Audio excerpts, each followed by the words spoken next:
Ko'chmas mulk, uy, kvartira, noturar joy xarid qilayotganda firibgarlardan ogoh bo'ling va quyidagilarga e'tibor qarating.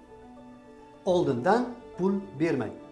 Qurilishi tugallamagan ko'chmas mulk yoki qurilish tugallangan, lekin hujjatlari to'liq bo'lmagan yoxud hujjatlari umuman bo'lmagan ko'chmas mulk uchun oldindan pul bermang.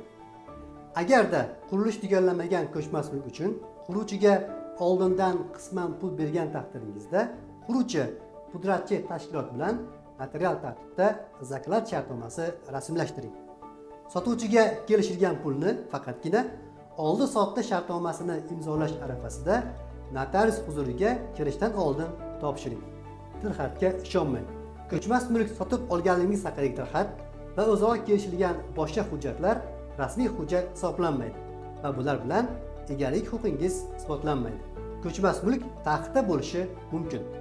Ko'chmas mulkda taqiq mavjud emasligiga, soliq va boshqa majburiy yig'imlardan qarzdorligi mavjud emasligiga ishonch hosil qiling.